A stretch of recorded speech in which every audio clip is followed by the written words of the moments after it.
Alright, show of hands, who here owns a Wii U? I can't actually see how many of you have your hand raised because this is a pre-recorded video and you all are at home, but based on general statistics, I'm going to say probably not many.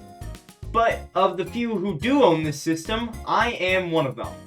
I got this bad boy on Christmas of 2013 alongside Nintendo Land and Super Mario 3D World. Holy fuck, this thing is dusty. Oh my god. Oh my god. It's so much. Wow. It was by far the best Christmas gift I have ever gotten, no question. This thing was a big part of my childhood. I played a ton of Splatoon, Mario Maker, Smash Bros, the list goes on. Back then, I didn't know or care that this system was a flop. I just loved playing on this thing. There is little I would have traded my time with the Wii U for. But despite that, now that I'm both older and a massive nerd, I know that as much as I love this system, it had a hella amount of flaws. An unusually large percentage of its games were negatively received. Most games were having a hard time finding good ways to use the gamepad, and I can't help but notice that there's a very limited selection of big AAA single-player experiences on this thing. Mainly just a lot of platformers. So, while I grew up with this thing, and I love this thing, I can't help but admit that this was undoubtedly Nintendo's worst home console. Or at least it's their worst console as long as you're taking into account the standards for when each of their consoles released. If we're basing it solely off of modern standards, then I'd pick the Wii U over the NES any day. I never had a 3DS growing up, and looking back, a big part of me wishes I got one instead of a Wii U. Now, if I did have to go back in time and pick between the two, I still think I'd pick the Wii U because it had same system local multiplayer, and I had a blast playing Smash Bros with my dad. So, the Wii U obviously still has value because of that. It endorsed father-son bonding. And it had a ton of other awesome experiences that were unfortunately dragged down by the system's faults. So then I got to thinking, what if those faults had been ironed out? What would the system be like if it was given the changes that it needed to not be remembered as Nintendo's greatest failure? Right now is a time of speculation and brainstorming ideas for whatever Nintendo's next console will be after the Switch. And at a time like this, I would like to go in the opposite direction and talk about my ideas for a potential alternate timeline Wii U that could have helped avoid the dark ages of Nintendo.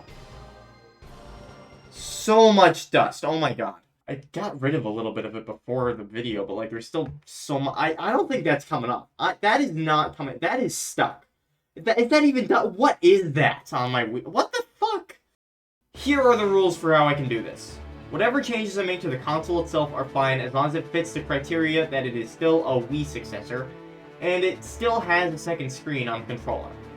I also gotta keep it reasonable for the time period, around the same price, and make it so the same games will be still fine running on it, with only some minor changes needed. Of the first-party games in the Wii U's library, I'm allowed to make major changes to 5 games, completely change everything about 2 games, and I can add any other general minor tweaks to as many games as I wish, along with any changes that make them actually physically work on this ultimate version of the Wii U. I'm also allowed to move 1 Wii game and 2 3DS games to the Wii U as dual system releases. When I do this, I can make whatever changes necessary to make these games work on the Wii U as well, since they were originally not Wii U games, but aside from that, I can only make minor tweaks. No Switch games can be brought over though, since the Switch's major launch title was already cross-gen with the Wii U. Similarly, I can also mark 2 much older games and have them remastered for the Wii U. In terms of new stuff, I'm allowed to conjure 1 entirely new game into existence, and I'm also allowed to fully remove 3 games from the library, which I do not look forward to doing, but I have this option here for a reason. I'm gonna have to. Also, the new game I do come up with can't be an earlier version of a game that already exists. Some other things, I'm allowed to move any game's release date around the Wii U's lifetime as much as I want, as long as it's feasible that they could be turned out in that span of time. That rule about the games being turned out also applies to the new game and the remasters. Now then, let's get started opening up with the console itself.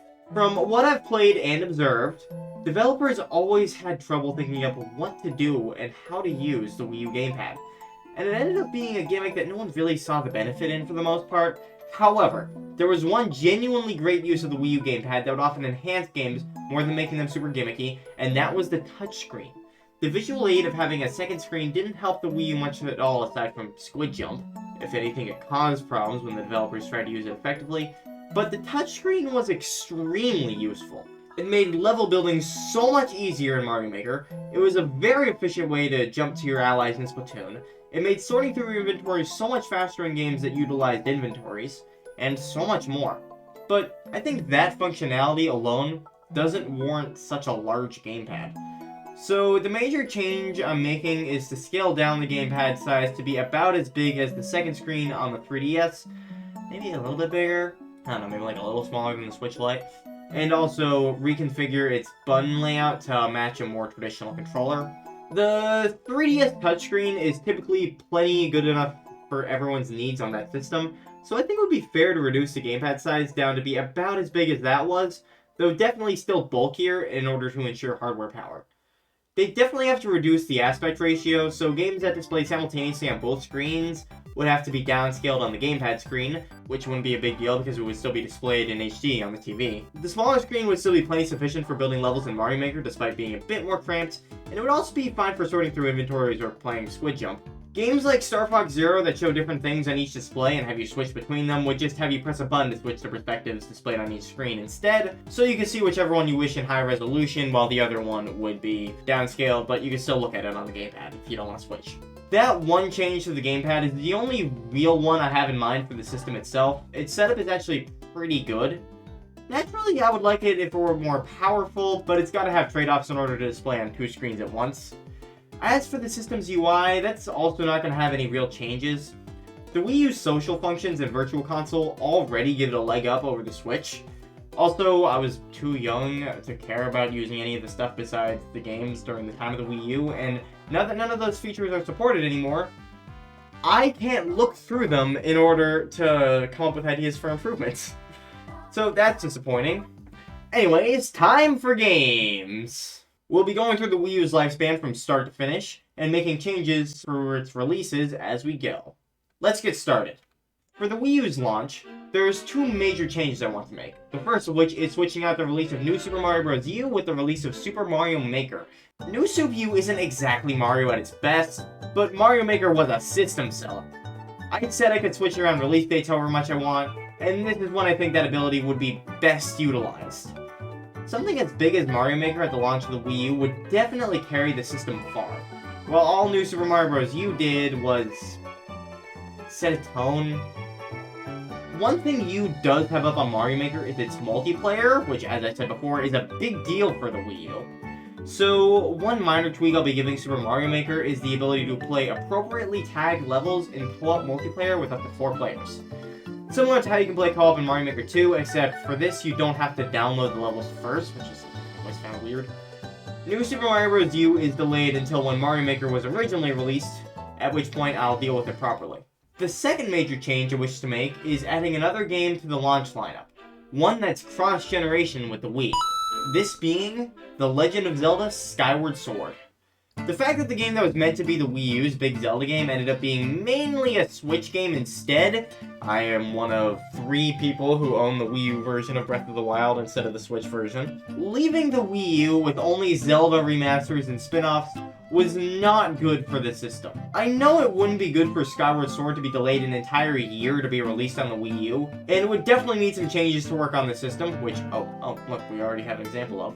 But even though the Wii version would probably still sell better, I think between having Skyward Sword and Breath of the Wild simultaneously on the system, the Wii U would be close enough to having a major Zelda game to call its own. The Wii already had Twilight Princess, so it's only fair, even though that was also cross-generation with the GameCube, so we're kind of doing this double cross-gen Zelda thing 2 times in a row, which I don't know if I like that or I hate that, but I'm making it, so we're doing it. Plus, since Skyward Sword is a more controversial Zelda game, I think it'd be great for the Wii U! Fast forward to the next year, which was the first full year. Last year, 2012, that was only like 2 months. In 2013, there was only 5 major first-party releases, being Wind Waker HD, Pikmin 3, New Super Luigi U, Mario 3D World, and Game & Wario. Wind Waker HD and Pikmin 3 both don't need changes. Luigi U would have been pushed back along with Mario U since Mario Maker came first. I think I'd rather just ignore Game & Wario, and I'll get to 3D World in a bit. Before all that though, I'd like to acknowledge how only 4 games, since Luigi U is getting pushed back, is definitely not enough for an entire year of a Nintendo system. Especially since one of them is a remaster and one of them is this. Oh god, I think I inhaled some of the Wii U dust. It's right there. It's far away from me too. How? So I'd like to cash in one of my remaster tokens in order to fill out this lineup a bit. The game I'm remastering is Metroid Prime Hunters, and it would come out in June of 2013, when Luigi U released in the original timeline.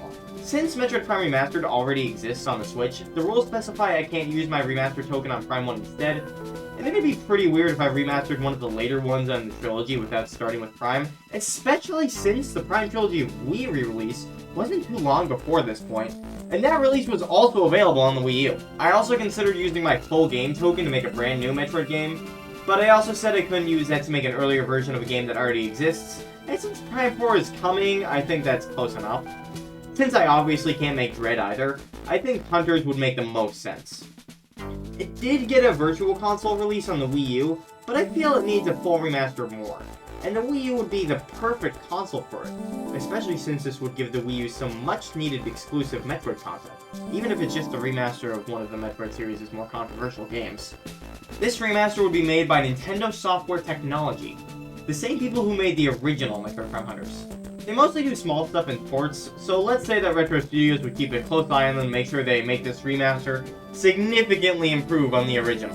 Because let's be real, they made some errors here. Then, let's go to 3D World. Mario 3D World is a great game, super fun, but in terms of scope and grandeur, it was a massive step back from previous 3D Mario games. Instead of making a big Mario adventure like those games did, it instead opted to do what its 3DS counterpart did, and try to make a simple 2D Mario-style game in the third dimension. Now, 3D World could have done so much more than this, as could 3D Land despite the hardware constraints of the 3DS, as could have the 2D games themselves. But for now, let's just focus on 3D World and try to fix its scope and identity issues without taking away all the awesome, fun things that earned it such high reviews. It's time to cash in my first major changes token.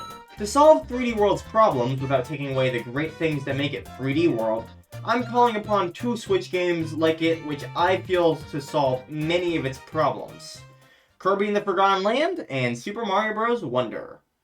Obviously I can't just make this game those games, at least not cashing in a complete rework token, but there's ideas from those games that could make the 3D world better. From Forgotten Land, I suggest much grander overworld maps for each different world, more cinematic camera angles in both the levels and the overworld, a much larger pool of power-ups, actual background areas and levels instead of them just floating around in nowhere land, more cinematic cutscenes, and a shop system to use your coins in instead of just basic lives. From Mario Wonder, I suggest much more freedom in choosing which order to play levels, along with having some collections of levels in each world that you need a certain amount of green stars from other levels in order to access, instead of the green stars only being used to unlock castles. Also from Mario Wonder, there should be some NPCs in the overworld map that you can talk to. One final change for this game would be to make the levels longer, just in general. I always felt you could blast through them way too fast. These are a good amount of changes, and maybe I'm stretching the major changes token further than I should, but while they wouldn't make 3D World as big and unique as Galaxy or Sunshine with these changes, it would vastly improve the game while maintaining the elements that made it already an awesome game. Since these changes would take some extra time out of development though, I'm going to push this game back from November to December, which is really very little time at all for all these extra changes. But with the big AAA budget that Mario games have, they should be able to figure it out. It's Mario, it sells a bunch, especially since we're boosting the Wii U sales by improving it like this. They'll be fine. So that's 2013, now on to 2014, which was honestly not a bad haul in the slightest. Hyrule Warriors, Mario Kart 8, Smash 4, Captain Toad, Donkey Kong Country Tropical Freeze, and Bayonetta 2. Pretty average by Switch standards, but for the Wii U, I'd say this was a damn good year. There's only 3 things I want to do here. One of them is to use a minor tweak to reinstate a lot of the fighters that were removed from Smash 4, and also add Waluigi. And the other one is to use a major changes token on Tropical Freeze. These changes aren't nearly as major as the one I did in 3D World. I just want to give it a more free roam overworld map instead of the really simple level path one, put some NPCs around, and make some of the levels a little less order dependent. We're Mario Wondering this one as well. I'm not a huge Donkey Kong guy, so I can't make as many changes as I would definitely like to, but I feel like revamping the level map like this would help make it significantly more modern and feel a lot less like a Super Nintendo game. Hopefully stuff like this will help reduce the backlash from Retro Studios making this instead of a new Metroid Prime game. That plus Metroid Prime Hunters. The third thing I want to do is call upon one of my 3DS cross-platform port tokens to bring Kirby Triple Deluxe over to the Wii U. The Wii U never got a full new mainline Kirby game, and based on both timing and quality, I think Triple Deluxe would be the perfect game for it. I was actually planning on doing this with Planet Robobot instead, but spoiler alert, 2016 is going to get real busy, and I decided it would be best to bring Kirby over to the Wii U here instead. Also, since an added benefit of the Wii U is better local multiplayer, I'm using a minor tweak to give this game co-op. Enter 2015, which was simultaneously the best and worst year for the Wii U. On one end, Xenoblade X, Splatoon, Mario Maker, and Yoshi's Woolly World. On the other end, Amiibo Festival, Mario Party 10, and Mario Tennis Ultra Smash. Kirby and the Rainbow Curse fits somewhere in the middle there, though since it's not a brand new Kirby game, which the Wii U needed but never got, it's probably leaning towards the bad side. Additionally, since I bumped up Mario Maker to be a launch title, that means that this is the year where I have to deal with Mario U, so it looks like I've got a lot on my plate for this year. Alright, let's get started. Splatoon, Xenoblade, Kirby and the Rainbow Curse, and Yoshi's Woolly World will remain unchanged. I wouldn't mind giving Woolly World some of the same changes I gave 3D World and Tropical Freeze, but I'd rather save my tokens and do the same thing again. Also, I do really like Woolly World. I think it's the best platformer on the Wii U in my opinion. I could use a complete rework token to change Rainbow Curse into an actual full new Kirby game, but since Triple Deluxe would have had a release on the Wii U here, that problem's already been solved without the expense of this inconsequential spin-off, even if Triple Deluxe isn't exclusive. Then for the games I will be changing, I'll be using both of my complete rework tokens, one on New Super Mario Bros. U and the other on Mario Tennis Ultra Smash. I'll also be using one of my major change tokens on Mario Party 10, and I'll be begrudgingly using 2 of my 3 delete game tokens. One on New Super Luigi U, which I really don't want to get rid of, but since it makes no physical sense existing with what I'm going to do with Mario U, I kinda have to toss it. And the other token on Animal Crossing Amiibo Festival, which while some people did like, I think both Nintendo and most of the people who bought it would just like their money back. To those who did like this game though, don't worry, your party game itch will be resolved with this system's new and improved Mario Party. The changes I'll be making to Mario Party 10 are... honestly, I don't know. I haven't really played any Mario Party games at all, it's not really my thing. Especially the weird Wii U one. And because of my lack of knowledge, I really have no idea on how to improve its issues, especially without just making it a different game. And since I'm only using a major changes token and not a complete rework token, I can only do so much. If you're an avid Mario Party fan, and you can imagine how Mario Party 10 could be improved without just straight up making it a different Mario Party game, then just think of that as the game which I turned Mario Party 10 into. New Super Mario Bros. U is our first complete rework of the video. Basically, how this works is I'm allowed to change whatever I want about this game. I can make it basically a completely different game, but the fact that it is a 2D Mario game must remain. So what I'm doing with this game is turning it into a 2D version of Super Mario Galaxy. Mario Galaxy 3 in 2D, baby!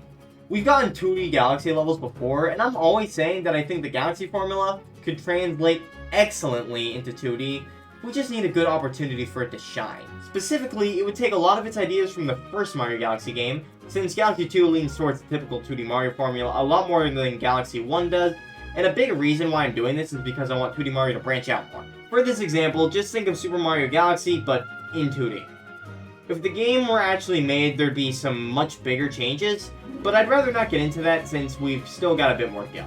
Now for the second game we're reworking, Mario Tennis Ultra Smash.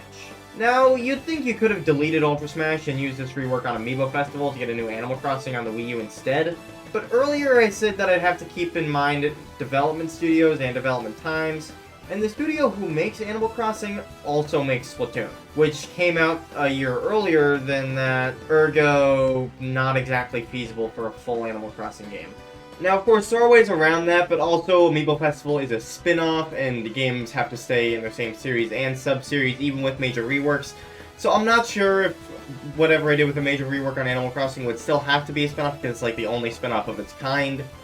But just to be safe, and also because I'm more confident in my ability to make a Mario Tennis game than an Animal Crossing game, because I'm not that familiar with the Animal Crossing series like with Mario Party. But Mario Tennis, I have played a lot of aces, so we're doing Mario Tennis. The old handheld Mario sports games, along with Mario Golf on the Switch, had a campaign mode with a sort of RPG structure where you'd play as a John Doe in the Mario universe and try to become the master of your respective sport. And I would love to slap that right onto Ultra Smash. With how bare bones this game was, that would be a colossal improvement. Additionally, instead of just randomly getting Mega Mushrooms during matches, I think there should be a bunch of power-ups that are offered to both sides as either a reward for lasting a long time, or for pulling off a cool move, which would change the dynamics of the tennis match quite a bit.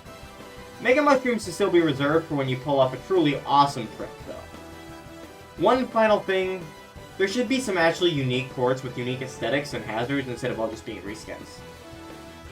I know it's weird that this is like a big deal token and I'm using it on a fucking Mario Tennis game, but I like Mario Tennis. You know, Mario Tennis Aces, very good and underrated game. You know, for a Mario Tennis game, you know, obviously it's not Mario Odyssey, it's not Xenoblade Chronicles, but it's, for what it is, it's pretty damn good, I think. Now for the final year, not counting 2017, but all that came out that year was the cross-generational Breath of the Wild, which I won't be altering. This year, we got Twilight Princess HD, Star Fox Zero, Pokémon Tournament, Paper Mario Color Splash, and Mario and Sonic at the 2016 Olympic Games. This is going to be the most complex year yet, since the only games I'll be leaving alone are Pokémon Tournament and Mario and Sonic. Additionally, I will be using my new game token this year, along with my last 3DS port token, and my last remaining remaster token. This year is going to get packed. First up is the new game coming this year. I thought quite a bit about what brand new game could benefit from the Wii U the best, and there are a lot of possibilities, but in the end, I chose a sequel to Kid Icarus Uprising.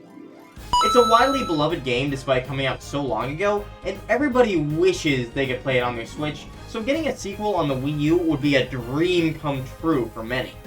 The reason I'm using it here instead of earlier in the system's life is because it would probably get thrown in with Bandai Namco Studios for who'd be making it, who's the same people who were making the Super Smash Bros. Games around this time, still are. So it would probably take a while as those games would take priority, plus I wanted to give it some good development time past when the 3DS game releases. So naturally it makes sense that Kid Icarus 2 would take all the way into 2016, maybe more, probably more honestly. But I'm doing it for the Wii U, so I'm putting it here. Then for the alterations to pre-existing games. I'm using my last two major changes tokens here, one on Star Fox and the other on Paper Mario Color Splash. Star Fox would completely toss out its stealth sections. It would make it so that switching between perspectives is primarily done with a button instead of looking at the now downscaled gamepad. And they changed both the aiming mechanics in third person and the field of view in first person, so that you don't have to switch between them periodically at all. You can now just enjoy whichever perspective you prefer. Also, battle mode would be added, and the gyro controls would be tweaked in order to make them much more stable. Paper Mario Color Splash would substantially scale back how much it gives you everything, in order to balance the game out more, and incentivize combat more, since less stuff would be available in the overworld. Additionally, they'd give characters names and lay some actual story and lore onto the game, just like the Paper Mario of old. Make it how everybody wished it were. Now, here's where I'll be using my last threaded deletion token. And, surprisingly, I'm using it on Twilight Princess HD. I've got nothing against Twilight Princess, actually haven't even gone to it yet. I'm still on Wind Waker, it's taken me a very long time to beat it. I've been taking a lot of breaks. But since Twilight Princess is a remaster of a game that can already be played on the Wii U via backwards compatibility, I think it would be better to take this studio and have them work on a different remaster. So now that Twilight Princess is gone, I'm using my last remaster token. This time, instead of remastering another Zelda game alongside Wind Waker, that studio at Nintendo EAD will instead remaster another GameCube game alongside Wind Waker. Specifically, Super Mario Sunshine. Yeah, even with the improvements I made to 3D World, it's still based on the 2D stuff and not a big adventurous 3D Mario game, which the Wii U would still be lacking even though it had a big adventurous 2D Mario game. So, I decided it would be best to bring over an old big adventurous 3D Mario game. This Sunshine remake would do some basic asset improvement, along with going full Wind Waker HD on the lighting and making it look stylish as fuck.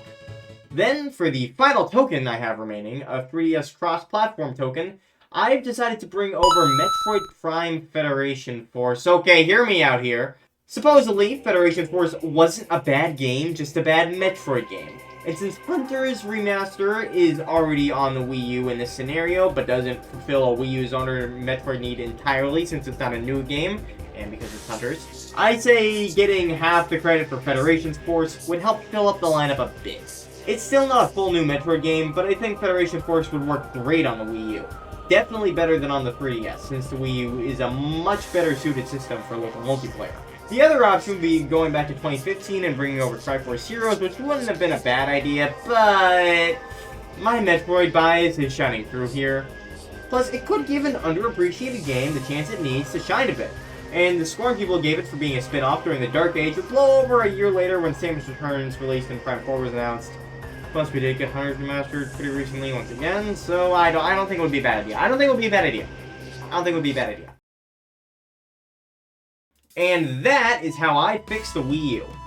This wouldn't be perfect, of course, it would still pale in comparison to the Switch, but I still feel it's a much-needed improvement to a system that had potential but struggled. I mean, seriously, in terms of big AAA exclusives that were single-player based and not just generic, traditional linear platformers, yes, that includes Mario 3D World, this is all the Wii U had. Wind Waker HD, Pikmin 3, Xenoblade X, Hyrule Warriors, Twilight Princess HD, Star Fox Zero, Paper Mario Color Splash, and Bayonetta 2. A quarter of these games are remakes, and another quarter of these games are very controversial titles. But even ignoring that, just the sheer number of games like this is several times less than the amount of games on the Switch. Heck, even the 3DS has double the amount of big experiences that the Wii U does. But I do think that maybe, with this video, I've reached a thought wormhole into some alternate universe where things went a lot better. Sure, the Wii U still probably wouldn't have sold all that well in this timeline, and it also still wouldn't have had that many big single-player experiences, but it would have had more. And a lot of the single-player experiences that were small before would have become big. Plus, this system also had the multiplayer benefit, and aside from a few tweaks and some improvements to the supporters in this roster, it didn't even need my help. So, I'd like to think this sort of alternate Wii U as a great way to think of what could have been, and a great way to know how to make things better later on. For if it's possible to improve a system so substantially with such a limited toolset, then certainly Nintendo can take these same philosophies to balance out some of their inevitable droughts when the Switch 2 rolls around. At least, that's what we can hope for. But, what do you guys think? Any other things that you think I should have done that would have helped improve the system? Do you think my shrinkage of the gamepad or removal of New Super Luigi U was a terrible, awful, terrible mistake? Please tell me in the comments, along with all of your ideas. Also, do you think I should do this again? I'm thinking about it. Like, I already have, like, the whole video game pitch thing. This also seems like a good idea. Could I do this with the 3DS or even the Switch? Maybe.